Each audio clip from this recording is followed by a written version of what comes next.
subject of biodiversity, issues, science and challenges. I am Professor R.K. Kohli, Vice Chancellor of Central University, Punjab, and known expert, has kindly agreed to convene it. And he has invited many known experts from India. So I hand over the symposium to Dr. Kohli and take it forward. We are starting 5 minutes late, so I will end 5 minutes late.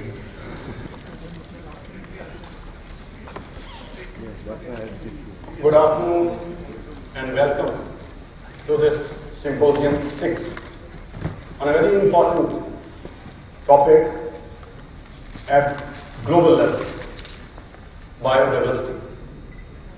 We have to discuss the status, issues and challenges before us, before the world. As you are all aware, the sustainability and stability of any ecosystem is dependent on the degree of heterogeneity, or in other words, biological diversity. As per the Global Assessment Report on Biodiversity and Ecosystem Services of IPBES, a United Nations body, about 25%, this report is recent report in May 19, 25% of plants and animals are threatened with extinction risk, and around 43% of the natural habitat is on the verge of loss. United Nations has focused this issue of biodiversity conservation, the present decade as UN decade on biodiversity, and the next decade, starting from the next year, that is only 2021, on ecosystem restoration. It is a very important focused topic. I have requested the experts in different aspects of this. In the initial 2-3 minutes, I will be talking on the status and start the ball rolling. In this symposium, I will be talking on invasive alien plants, their challenges. Then marine and coastal biodiversity by Dr. J.R. Bhatt from the Ministry of Environment, advisor there, and he is dealing with biodiversity negotiations at the global level on behalf of our country, India. Then avian diversity will be taken care of by Dr. Asad Rahmani. Then on pest and non-pest resources in the agricultural field by C.R. Balal, and new agricultural crop diversity by A.K. Sen. We all know why biodiversity is very important. It is important for dependence, sustenance, health, tourism, anything and everything that man needs. That is important. If we ask the question, where we stand today, we do not know. The whole world doesn't know how much biodiversity exists. It is expected that around 12.8 million species are available. Of these are expected. Of these, around 0.9 billion are known. You can look at the difference. And among these, the insects are the maximum, followed by plants and animals. If we look at India, which is around 2.4% of the land area of the world, we have around 10.68% of animal species, all these species, and among them, fishes and birds are more than the average of the country. Likewise, in case of plants, here also we have around 10.19% of the total global plant species. And compared to angiosperms and gymnosperms, these lower plants These are more than the average with us. Basically, the location of the country is so good. We have plenty of diversity, but I'll show you how it is getting depleted and how we need to worry about it. Likewise, the diversity of crops, genetic diversity of the agricultural crops, we are perhaps very rich. Now this biodiversity hotspot, India takes pride in saying that we have 4 of 36 biodiversity hotspots in the world. These 36 are mostly in the island areas, because in those areas, if a plant species or animal species dies, goes away, it is gone forever. So, keeping in view the qualifying factors that makes an area biodiversity hotspot zone is that if the number of endemic plants are more than 600 or there is a loss of 70% of original habitat in the last 10 years, then that area is considered to be hotspot. We have to focus more on it. In view of this, we have these 4 hotspots: Western Ghats, Indo-Malayan region, this Goa, this is the Himalayan region, this is the Bhakti region, this is Sundaland. How do you know 70% is lost? No, in the last 10 years, if it is lost in the last 10 years, this is the data which is given in these websites. This is in the Western Ghats, Indo-Burma region, Himalayan and Sundaland. We take pride in saying that more than 1,500 species are endemic in these areas with us. And at the same time, we feel bad that the amount of vegetation loss is more than 70% in any of all these 4 regions. The drivers that are responsible for this diversity loss are habitat loss, invasive species. I will be dealing with this. Overexploitation, pollution, climate change and global warming. These all have contributed towards loss of biodiversity in the world. My topic is challenges on account of invasive alien plants. Invasion and introduction that had been there is on, will keep on. But the rate and dimensions of this invasion has increased tremendously. I have been working since 1980 for my life on invasive alien species. At that time, people didn't know much about invasion factors. Very, 1 or 2 reports I had seen. So, this invasive alien plant species, they pose the most serious threat to the ecosystem. This is now well established. Now there are institutes which are working only on biodiversity, and their main focus is on invasive species. This is considered next to the habitat destruction and more serious than pollution. Therefore, the global attention on this issue in this CBD, Convention on Biodiversity, had devoted the year 2009 for global focus on Indian invasive species. In forest sector, I initiated this at the global level, and on my initiative they started a global task force, because only one individual or one institution or a single country, they cannot take care of this issue. So, if you can draw your parallel attention to the human invasion, many times we say that we have not invaded any. But what about South Hall in England? What about Toronto? What about the hate crimes that we witness or that we read in the newspapers? This introduction is deliberate. We invite, the way Canada is inviting people from world over. Then, after a certain threshold level, this becomes a problem. I will not deal much on detail in this. It is invasion with force or without force. most of the introductions, in case of trees like eucalypts, poplars, for commerce purpose, we introduced. And many of these plants, which are now the weeds, these were also introduced deliberately for ornamental purposes. And they became invasive and weedy. Some of the other plants like Parthenium and Eupatorium you have seen, these are now a serious, noxious, problematic weeds. We really do not know in India. Somebody asked me that how much percentage of plants in India are invasive.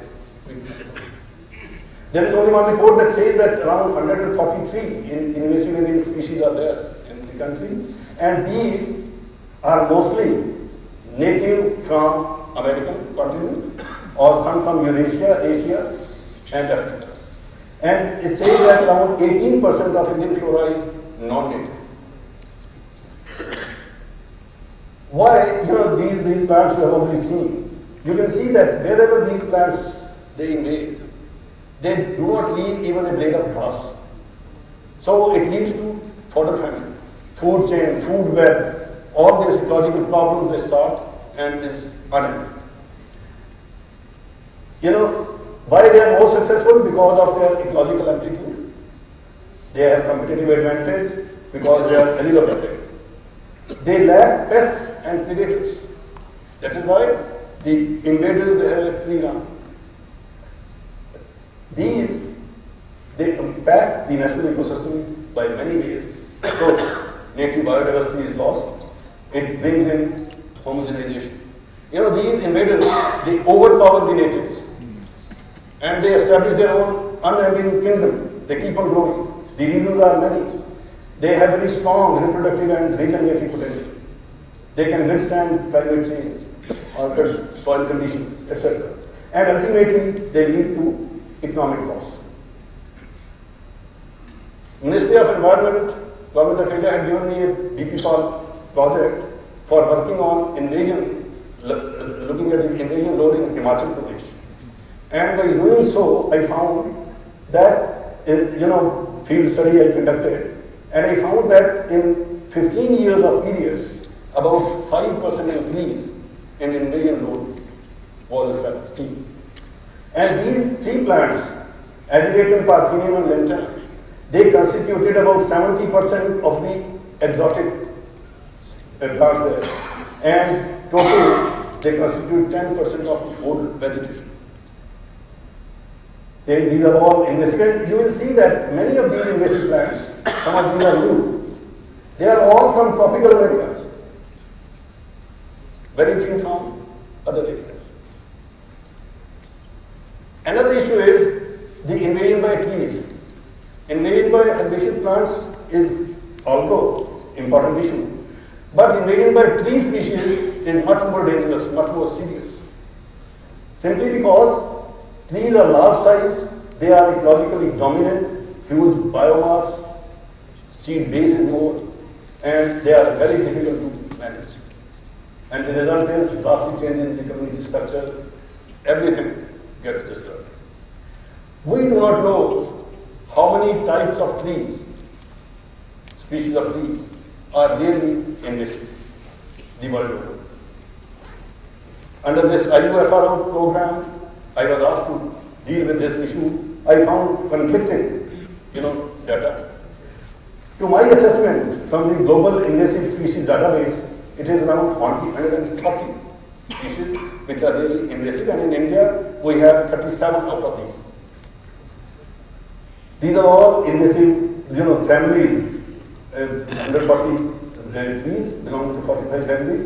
Fabaceae, this pulse family, is dominating in terms of the number of species.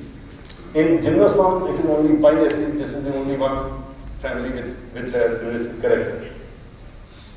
These trees, the spread of these invasive trees is mostly through seeds and to some of through suckers and root suckers.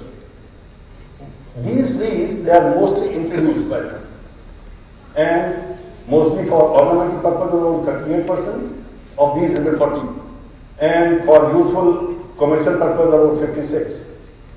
And the vectors for their spread are wind and birds mostly. The nativity of these trees is mostly from Asia, followed by Australia. Some from north part of South America and southern part of North America. You know, this is another issue, that which plant we should call as exotic and which as native. It cannot be through the political boundaries, like a plant growing in Pakistan or Bangladesh, we say that it is exotic. No. This is based on ecozones. There is a concept of ecozones, and 7 ecozones have been established. And among these 7 ecozones, I tried to, distribute these 140 trees. And I found that this pale Arctic, this area, and this Indo-Malayan region, they house most of these plants which are considered to be native of them, and they can be invasive to other places. And among those Nearctic, this area, these plants, they shift to this area, 105 and 102. These are the areas where most of invasion has occurred. In India, this, you are all aware, Prosopis uniflora. People from Gujarat, they are aware it is a noxious, declared weed. By law, it is a noxious weed. This has again come from tropical America, invasive to India and Australia, and the native, this Rosemacea is a new. I have taken only 3 examples. One which is established, one which is in the process of establishment, and one which is an Indian tree, which has caused problems to other areas, ecozones. This is Dalbergia sisson. This is Rosemacea papermulgate. To sum up, India has become favorable home for invasive alien plant species. These species are well known. Incidentally, they are all from tropical America. Reasons? Maybe transport, people transferring from here and there, and more of commercial exchange, etc. Alien trees from and to our Indo-Malayan region zone is relatively less. Invasion is less. But responsibility of we becoming invasive is relatively more. But the damage also has been very more and very fast. These have drastically displaced the native flora, and deteriorated quality of native ecosystem is a real worry for Indian ecologists, for the world over, because it has 4 of hotspot zones. The anthropogenic activities and invasion by alien plants, this is one of the important issues which has become a very strong factor in depleting our 4 hotspot zones. Neo-invasives, I am always saying that we should focus not on the noxious species which we cannot control now. At least we should focus on those which are new invasives. Challenges before us. We lack national database on invasive alien species, IAS. We do not know how much of the area is under invasion and how much is the total invasion load. We are unaware. We lack information on the area and status. We lack regulation on the entry of invasive alien species, although we have quarantine measures, but these are mostly for checking the diseases. We lack effective site eradication procedures. We lack effective mechanism of mass removal of invasive alien species like Parthenium and Lantana and Agelatum, etc. Then we also lack will towards the restoration of degraded ecosystem. Next decade is being devoted to this at the United Nations. We should now itself start with it. We lack awareness among the public, especially the nurserymen. These nursery agencies, they are responsible for bringing in the exotic plants, selling it at good rates, and we lack adequate studies to guide the government, local, state, or the central government. Way forward to combat this issue. Individually, it is not possible.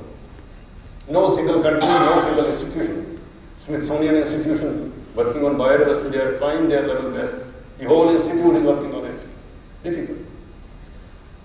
It demands long-term strategies, national and global level partnership. That is why we have started a global task force, 18 people, 18 individuals, global level. Taking care of plants is only me. Others are working on, let us say, fishes, working on, let us say, insects, likewise. Some people are working even on economics, and this leads to the economic loss very severely. We need to have collaborative joint actions. We need to develop database, formulate uniform doable guidelines, and it is not difficult to do it.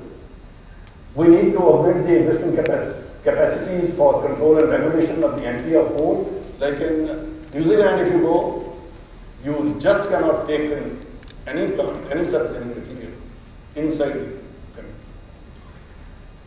We need to adopt effective site eradication procedures, etc. Yes, this also is very important. We need to employ tools for early warning, risk assessment, and rapid management action. Therefore, initiate the restoration measures. Our efforts, this is the last slide. What we are doing, simply not that I am just lecturing on people whom we have invited, they are doing nothing. We are doing, and with the efforts of the Ministry of Environment, initiation was from Dr. Bhatt. I had a discussion with him. And there was NMHS program, National Mission on Himalayan Studies. In this, we are taking all the 12 states of Himalayas to find the total invasion load in that area, how much of the area and which are the areas where we should focus more so that we can control the evil in the bud. So, mapping of the invasive plants distribution and spread, mode of entry we are trying to establish, risk assessment, biological and ecological attributes, understanding of it, socio-economics and ecological impact. This also is a part of our project which we are doing, and we have already covered around 50% of the proposed work. Creating awareness on general masses, this also is part of our duty. Strengthening an integrated and eco-friendly approach to control invasive plants, we need support, and we are getting support from the industry. Devising preventive measures for areas free from invasive weeds. Thank you so much. We will have lectures from other speakers. I request Dr. J.R. Bhatt, Barsawati. He had been INSA Young Scientist Gold Medal Awardee when he was that age. Now he is advisor in Ministry of Environment.